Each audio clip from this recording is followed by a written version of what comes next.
If anyone apart from our speakers doesn't want to be recorded, then do take your cameras off. So hi everyone, and thank you for joining us this evening for the first of Surrey JLD's events for Mental Health Awareness Week. Before we start, as I mentioned, I have pressed record, so the event is being recorded, but I will stop the recording for the Q&A so that everyone can feel comfortable to ask any questions that they like. I do encourage everyone to ask a question if they want to, or just get involved. This is a safe space. This evening, we have a panel of some of our committee members who will be sharing their experiences. We're also joined by Penny Hayway of Chadwick Knott, who are kindly sponsoring our events.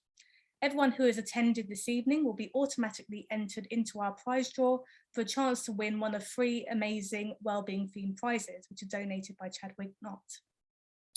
Penny is going to start us off by telling us about how firms have been embracing positive changes and updating their offering to employees around maintaining their mental health. Over to you, Penny. I shall unmute myself first. Hi, good evening, everybody. Thanks ever so much, Sonny, for organising, and to the Surrey Junior Lawyers for inviting me, and also for everything you're doing this week and throughout the year, and particularly just like to sort of refer back to what you were doing during lockdown. Amazing activities that you were running and still are, so really active committee, and you do a lot for the legal community, so thank you ever so much for everything you all do. Just to say a little bit about Chadwick Knott, I'm sure many of you will have heard of us and have seen us with these events and Surrey Law Society events as well. We cover Surrey and the whole of the UK, but I particularly, myself and my colleague Liam, cover the southeast. And we are legal consultants, recruitment consultants, and we cover from NQ up to partners, so the whole kind of range of lawyers. So I just wanted to start talking a bit about what firms are doing in terms of wellbeing, particularly following the pandemic, and particularly as many firms still have a lot of their staff working remotely. Having the sort of geographical reach that we've had, or that we do have, and the level of involvement that we have with all sort of levels of solicitors and legal staff, we've clearly seen in the last 2 years that, not surprisingly, that they have been extremely tough for everyone, and that includes lawyers at all levels and on all pay scales. I personally think it's fantastic that lawyers are talking much more openly now about, in particular, having a better work-life balance, but also reducing stress and having flexibility in the workplace, and generally managing mental well-being in the workplace. For far too long, I think lawyers have really suffered in silence. Taboo subjects at interview would be things like asking how much mat pay a firm, or mat leave a firm would have, and what mat pay was like, or whether you could work from home, or God forbid, ask for a 4-day week. It was just, it wasn't done, and there's been a huge sea change just in the last 2 years that we've seen, where lawyers are far more willing and open to talk about that, ask up front about that, and law firms have been far it's an ongoing process, but are now far more willing to give that information out when we get job specifications, or when we go on briefings with them. They will tell us all this information up front because they know that the candidates want to hear this. And the firms that do well are the ones that are more open about it and are sort of further down that path than the more, in speech marks, traditional firms perhaps.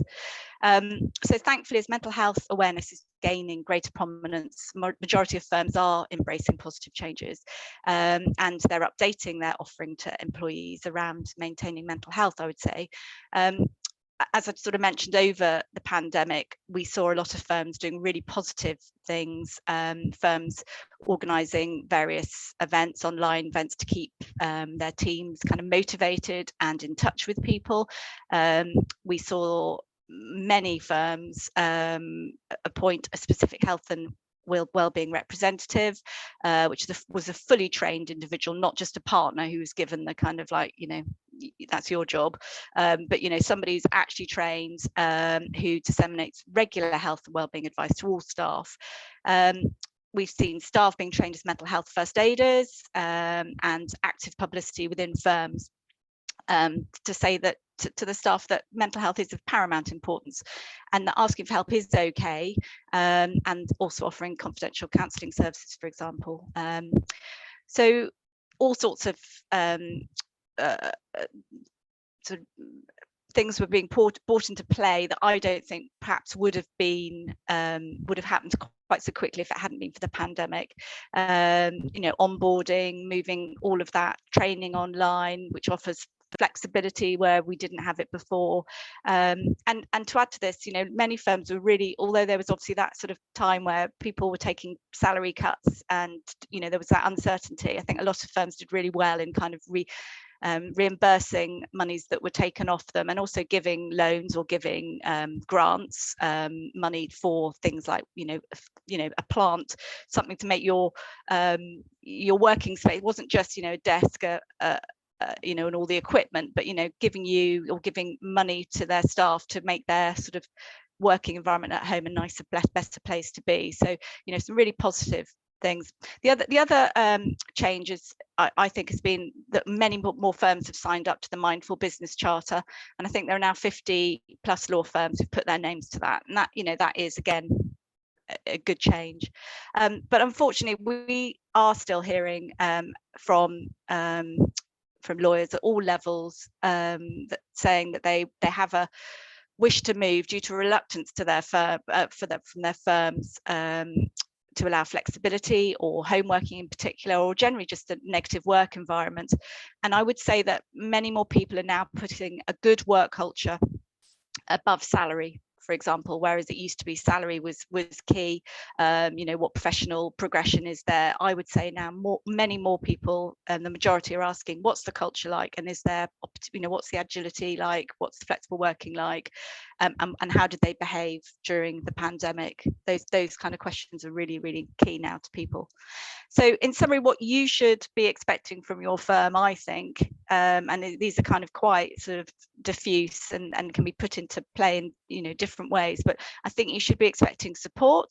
Do you feel supported? Do you have access to a confidential service for discussing concerns if you have them? I think communication should be clear and open. That's essential. Behaviour, especially if you're working from home, your employers should still trust you to work as you would work in the office. They should still encourage you to have breaks. I know my watch goes off regularly. I work from home all the time, and my watch goes off regularly, telling me to get moving, and it's really good to do that and get away from the desk. Honesty, do you feel confident your firm is being honest with you? Do you feel confident being honest with them? And are they aware of your needs? Do you have a forum perhaps where you can make your views heard? You should feel able to make different suggestions or requests and not feel that you're going to be, you know, that's going to be detrimental to you in any way. And then just sort of mention happiness. I know it's a bit of a kind of diffuse one, but, you know, it's normal to have the occasional bad day at work, but fundamentally you should be happy in your job. And finally, just agile working. I think it's very important for maintaining a work-life balance for some individuals, not all individuals, but it is for many of us, you know, really important and does assist with our kind of mental well-being, I think. So I would say that the vast majority of firms have created supportive, healthy and interesting workplaces, which do, you know, make a positive contribution to their employees' lives. But just as COVID crystallized the positives, it also, I think, had the same effect on the negatives, and those firms that haven't taken the issue as seriously as others are, I think, seeing a loss of staff, and you know, it is a small world out there, legal world out there, and you kind of hear who treated who well and who's not treating people well.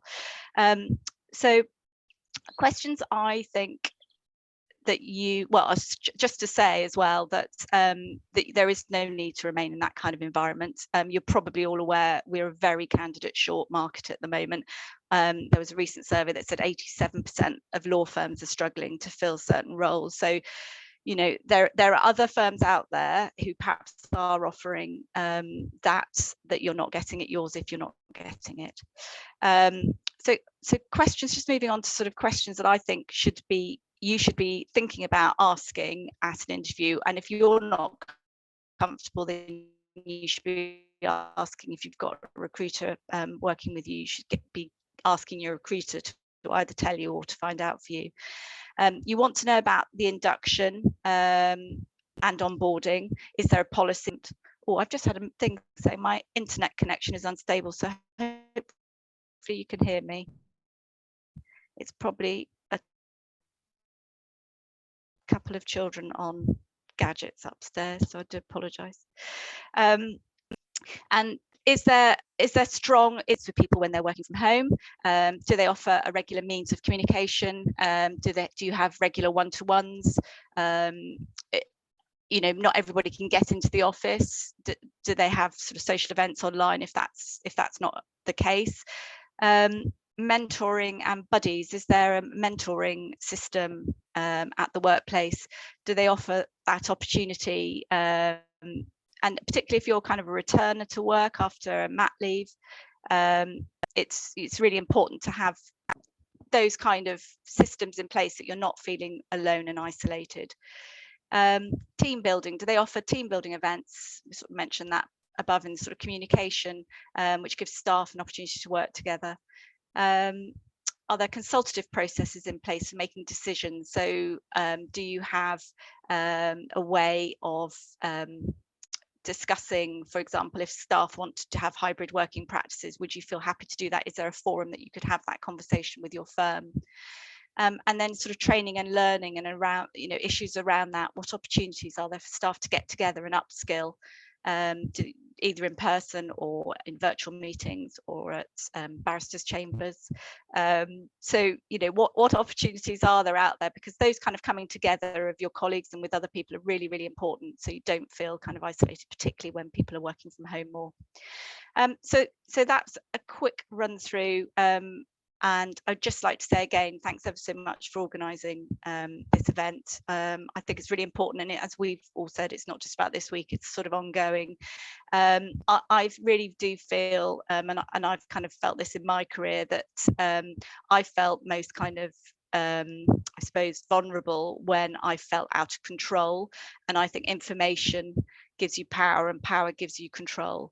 And I think if you think something's not right and you just want to talk it through and you want to kind of have a confidential chat, just kind of sounding board, then I'm always really happy to, if you want to email me or give me a ring or whatever, just happy to chat things through. I've kind of been through being a lawyer and I've been doing recruitment now for 6 years, so I've I have got a bit of experience, and I'm really happy to share that. Thank you. Thank you, Penny. That was really interesting to hear, especially to know that the culture is changing in the legal profession and we are becoming more well-being focused. I think that's really positive for people entering the profession now and students to hear. So thank you very much for delivering that talk. Now I'm going to obviously move on to our panel of committee members, but before I do, I just want to give a content warning. Our speakers will be open and honest about their experiences, so that does mean there may be discussions around self-harm and suicidal ideation as well. Now, first up is my fellow wellness rep, Will, who has recently been diagnosed with ADHD, and he'll be talking to us about his experience with burnout, neurodiversity and well-being. Over to you, Will. Hiya. I have a presentation, so give me 2 seconds while I just have the slideshow come up. Can everyone see that? Wonderful. So as Sonny said, I'm Will Smith-Briggs. I am the wellness representative for Surrey JLD. I'm also an LPC LLM student, working part-time alongside my studies. In terms of my work, I've also got 2 jobs. So I'm a in-house at my university, as well as a wellness representative and warden for residences.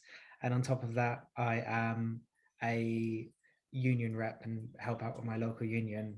What you're probably gauging from this is I'm a bit of a workaholic, and I'm really pushing as much as I can to fill up the void. But I don't think I'm alone in that. I don't think I'm alone in saying that I'm a workaholic, and I don't think I'm alone in the subject today of burnout. I mean, the recent law care survey noted that over 40% of legal professionals are at high risk of burnout. So it's something that's really passionate to me, and it's something at my heart. So I want to spend some time today telling you guys about burnout, but also about my experiences of it. So what is burnout? We've got the definition here from the World Health Organization. You can Google it yourself if you want to review it, but I'll give you a quick gist of it being that it's syndrome of chronic stress, and that can be workplace stress or social stress, but it's chronic stress. And with that comes feelings of exhaustions, emotional and mental distance, and effectively becoming less professional and efficient at work. When it's untreated, because you're not able to manage these things, you can form depression, anxiety, insomnia, mood changes, and other mental conditions. So it can be quite detrimental on your well-being and health. But telling you guys what is burnout and giving you a summary isn't enough. I really want to help you to understand what it feels like. So if we can start at the top here, I want you to imagine a situation where you're feeling quite stressed, whether it's a boss or supervisor who has yelled at you, you're just about to go into a networking event and feeling butterflies, it can be anything. The sense is you're feeling stressed and it's a stressful event.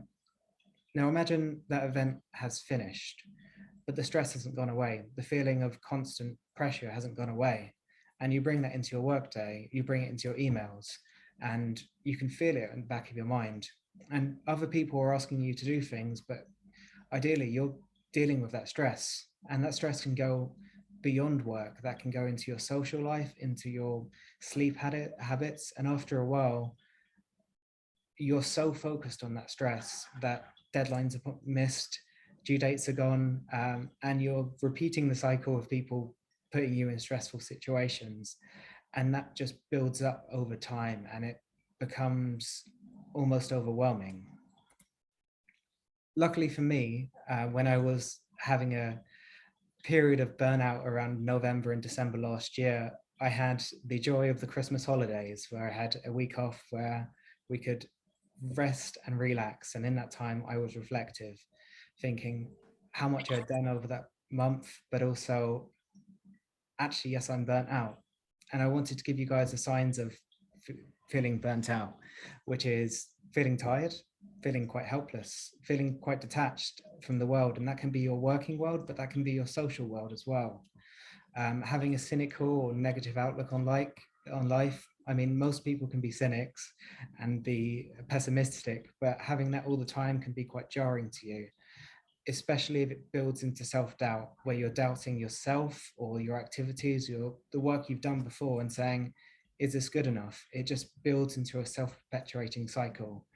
And after time, you start to procrastinate. And by the time you're really burnt out, you're just overwhelmed. Anything that comes at you, you just want to run away from. And in December, I got to that position where I was just in a juxtaposition between I want to run as far as I can, stop trying to become a lawyer, live on a desert island somewhere, and no, I can power through this. It's only a bit of stress. It's only for X amount of years. Let's keep going. And I couldn't decide what to do. And what I did was I looked out to get support. I needed an external opinion. Now I understood how I was burnt out. I wanted to actually ask someone, these are the two positions I've got. Is there actually a third position or fourth position I can have? And that's what I did. I reached out to a loved one, so my partner, and explained the situation. Over time, I reached out to my boss and my colleagues and explained, I'm burnt out, I need a bit more time. After a while, I was able to work with my boss to set boundaries, reflecting on my own expectations when I set those boundaries. So is it too short? Is it too long? And adapt to those boundaries. And with me, I realized that those boundaries weren't enough. I needed to seek professional help and support. So for the past few months, I've been going through counseling and therapy. And through that, I was able to reflect that it wasn't just about being disorganized. It wasn't just about trying to get things done as quickly as possible. It wasn't about being the workaholic. I had undiagnosed ADHD. And that period of wanting to do as much as I could was because I wanted to fill a void where I was restless and distracted. So through that experience, I was able to go, actually, no, it wasn't just burnout. It was understanding a bit more about myself and understanding who I am as a person and what I can do in my work. What I would take away from all of this when you're looking for steps and support in burnout is, don't expect a silver bullet remedy. Don't expect that you can get a diary, get a book, and just write down as much as you can, and you're organized, you're effective. That's a definite path to just becoming more burnout, but very efficient at being in burnout. What I wanted to tie this back into is the Mental Health Awareness Week. Then the theme this year is loneliness. And I can say from experience, when you're burnt out and you're self-critical and you're in self-doubt, there's a lot of sense of, I don't want to reach out to anyone. I don't want to, because there's going to be that criticism. You're already criticizing yourself. But I can say from experience, reaching out to someone, it doesn't have to be a loved one. It can be someone anonymous, someone you've not met before, or a mental health professional. But reaching out is a good step for identifying what's causing these issues, but also knowing a bit more about yourself. Yep, and that's my bit on burnout.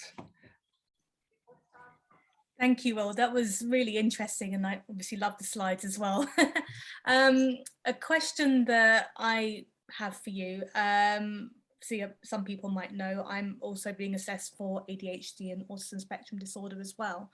And what would you say has been the change since you've got that diagnosis? I know for me, even so much as contacting my GP has really reduced my anxiety.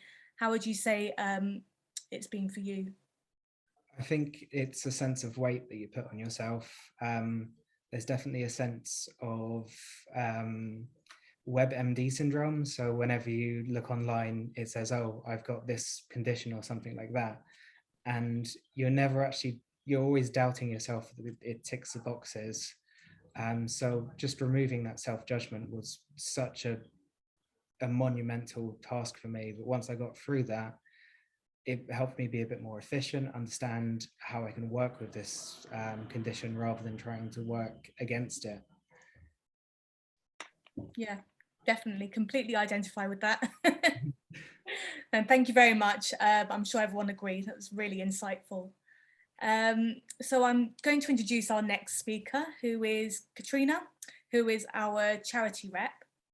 She will be talking about her volunteering experience and how volunteering and helping others can be really beneficial for your mental health. Over to you, Katrina. Thank you. Hi. Sorry, I don't have any slides. My role is that I'm the charity representative within the Surrey JLD Division Committee. So my role is to help the Emily Ash Trust. They're a charity they focus on helping families who have been affected with a young person or a child or a teenager who's had cancer. So the way that they help people isn't really prescribed, but they just do really nice things for families to kind of take away the stress of what they're going through. So they'll do nice things like organising spa days for mums, just so they've got a bit of time for themselves and that kind of thing. So I thought I'd just give you a bit of background into what I'm doing volunteer-wise at the moment. But I thought I'd just talk a bit more about my experiences with volunteering and how I've kind of come to be where I am now. So when I was in my first year of university, I remember I sat in a lecture and they came and gave leaflets to everyone, and it was for volunteering in Fiji. And I looked at it and I thought, oh no, that's a bit scary. And I kind of went away and thought about it, but I thought, actually, why shouldn't I go for this? So I went, and it was all kind of based around helping schools. So we went into some schools and taught the school children and did some renovation work. And then we went on to do some marine conservation as well. So that experience in itself was just the most eye-opening thing I've ever done. Just learning about other people's cultures and just really seeing life in a different way. And what we would consider as no money at all over there was just an extortionate amount of money. And it really makes you realise kind of how lucky you are to have what you have. So I did that, and that was amazing. And then when I was in my last year of university, I then applied to go and work in a law centre out in California. And out there I was primarily working on cases where I'd be helping asylum seekers and people coming over the border from Mexico. And this was kind of just before Trump came in. So it was a really, really, really busy time. A lot of unaccompanied children who'd kind of just been pushed over the border without their parents. And I found by working on their legal matters and helping them, it was, again, so eye-opening to see, wow, I've come from somewhere where I wouldn't, like you just don't really see your, sorry, what I'm trying to say is you see your problems in a completely different light after you see what other people are dealing with. And as I said, I'm working on the Surrey Junior Lawyers Division at the moment, volunteering in that respect as well. And I appreciate some of the experience I've just described isn't kind of necessarily on our doorstep. But I really just want to advocate volunteering to anyone who's interested, whether it's within this country or outside of this country. In the past, in terms of my mental health, there have been times when I've really suffered with kind of confidence issues and feeling really anxious. And I know sometimes it's so easy to go down a bit of a rabbit hole with feeling like, oh no, I'm not good enough. But what I'd say to everyone is that I advocate so much that you just kind of throw yourself out of your comfort zone, and you should just think, why shouldn't this be me actually? Like, why shouldn't I pursue this opportunity? Because you as an individual will always have something to offer and bring to the table, which you might not kind of recognise within yourself. Sorry, going back to my experience again, I feel like if I hadn't been brave that first time, I wouldn't have then gone on to apply for other opportunities. So I feel like in terms of not only volunteering, but employment wise, I feel like it's opened so many doors. And you can really just do so much good in the world by just offering a bit of time. So just to mention a few benefits of volunteering, as I said, I feel like my mental health has improved tenfold since I started helping others. Not only do you learn about other people's perspectives and culture and life experience, and I think it just makes you more open as a person. You learn new skills, it improves your employability, it improves your confidence and self-esteem, and it also gives you purpose and a bit of routine, and it really improves your self-worth, I'd say, reduces anxiety. And then going back to loneliness, it really helps with your social connections. You're anything but isolated when you're helping people in this way. And I just think that with volunteering, it's just an amazing way just to get out there and make friends for life, really, because I definitely have with what I've done. And it's just so rewarding also just to see the changes that you've made. They actually call it the helper's high because of the sense of euphoria you get from helping others, and apparently it's deep rooted in humans' kind of natural instincts to help other humans.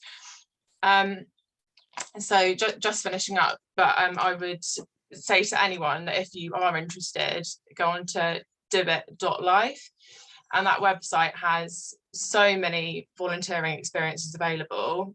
So I know a lot of people think they don't have time, or I think it is something for everyone there. Some places or some experiences only require 1 or 2 hours a week, and some are online and some are in person. So I really think there's something for everyone, and it's so good for your mental health and also who you're helping. So I think it's just a win-win all round. And yeah, I hope that's been helpful, but if you have any questions, let me know. Thank you, Katrina. That was really interesting. I think you very much advocated for volunteering and how good it is for mental health. If you can pop that link in the chat for everyone as well, because I think that would be useful for everyone.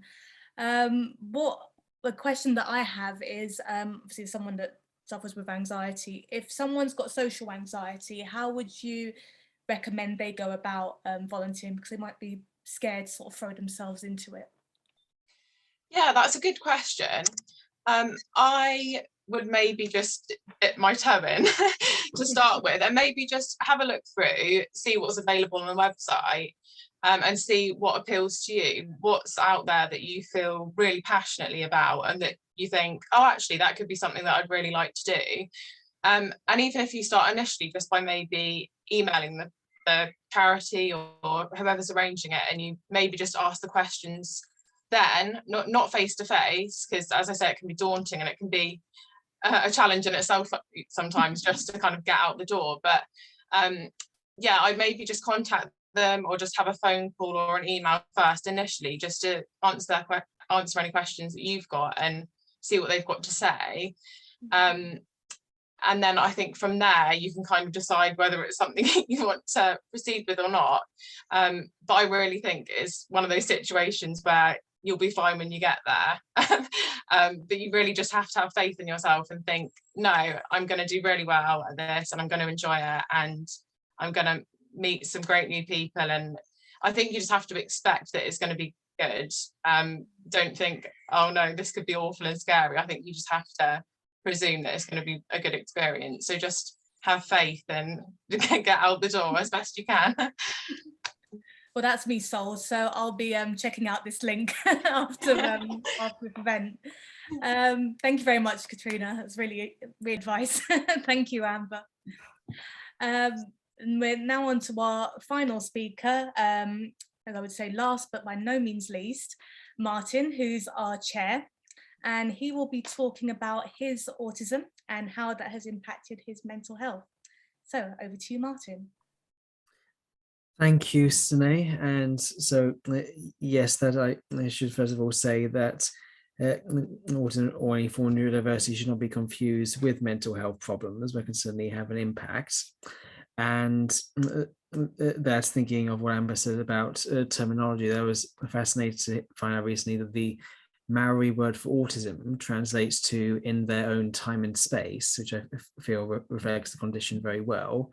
That's at primary school onwards, I was very much in my own little world, and it's gradually emerging. So to talk about everyone's different when it comes to autism, but to talk about some of the things that I've experienced, how does it impact on my mental health? So one often very much focusing on the task at hand. So particularly at secondary school, in my case, I was focusing on homework to the exclusion of socializing, a difficulty with the flow of conversation. So that I like listening to radio comedy where people might be talking in a panel and everyone's waiting their turn and being given their opportunity to talk. And when compare that to the natural flow of conversation, which to me still feels like people interrupting each other rather than waiting to listen to each other, and I used to get very annoyed when people, when I'd be talking to someone and they would be, to my mind, interrupting me rather than waiting their turn. And in fact, I think I remember someone once commenting some years ago about, oh, you seem very good at segues, to which I was thinking, yes, I have to be, because we keep on changing the topic when I haven't finished saying what I was saying about one of the previous topics. What else? Malcoordination, so with group sports activities. So if you have more trouble throwing and catching a ball, for example, you aren't good at those of sport activities, you don't enjoy it, you don't make friends with people who do enjoy it, so you don't get as much practice, you continue to still have trouble with throwing, catching the ball, and the cycle continues. So in short, I find it hard to make friends. I don't think, and so anyone who says you make your best friends at university would got a blank look from me.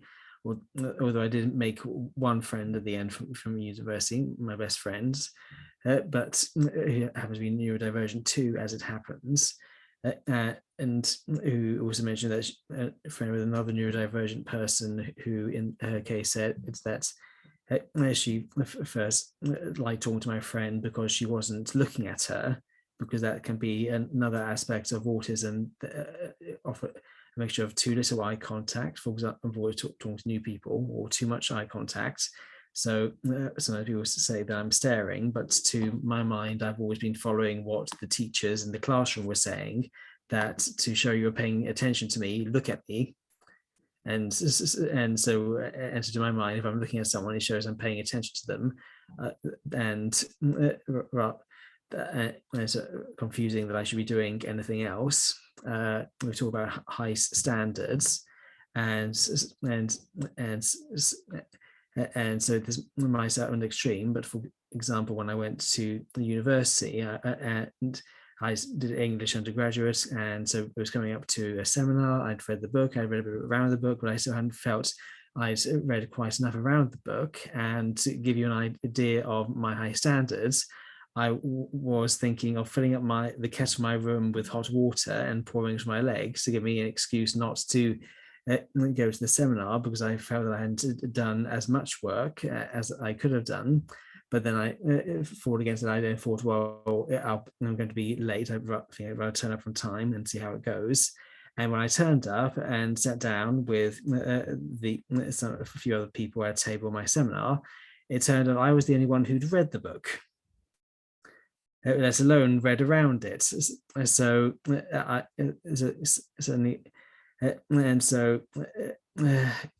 there's very much something to be said for managing life a bit better and not caring as much, as Amber has been saying, which I've been trying to do my whole life, or at least since then. Also very much wanting to stick to a formula, or having trouble improvising. So I remember when I was doing the advocacy assessment in my legal practice course, I was confronted that I couldn't use a script, as they put it, because in my words, I feel I work best with some sort of script. So I essentially had to do a very abbreviated script that did not look like a script. I make a formula for not appearing formulaic, but I managed to do that. And another thing that maybe could just be do with anyone who's a junior or aspiring lawyer, often preferring to be told what to do rather than think about it for myself, rather to be given the job rather than to take the initiative. But and so it talked about all these things that have had such an impact on my mental health, which have caused me to struggle. But also I think neurodivergence can also be a strength. And so I think a key strength for me is very much a sense of right and wrong / justice, and tied up with that is empathy, because for example, being the only trainee at my firm, and particularly with the pandemic, that I was thinking, if I'm feeling isolated, lonely and bad, I assume everyone else is. And so it's me into efforts like the Cocoa with the committee I organised, which has helped bring us together, and without which I don't think I would have met some of you here, but which I feel has improved our lives for the better. And that I'm not sure if I would have done that if I didn't have such a clear view of where we go through a painful journey to get into law, and I want to help. That's me. Thank you, Martin. That was really nice to just hear your experience. I think it's really important for people to sort of understand how other people might perceive things. Not everyone thinks the same. What I wanted to ask you, I know we've sort of spoken about this previously, but how have you gone about asking for reasonable adjustments at your work? I think the first thing was just to mention that I had autism, and so it was very good. So I think we spent a whole day getting everyone training on autism, including me, since that I think one of the points made during the autism training was that even the autistic people might not know what reasonable adjustments might work best for them. I think we are fortunate to be working in a profession where the scope of our work is clearly laid out, and where if I am not sure about something, then I can ask someone, whether it's one of my supervisors or just asking the client to clarify what they're talking about. And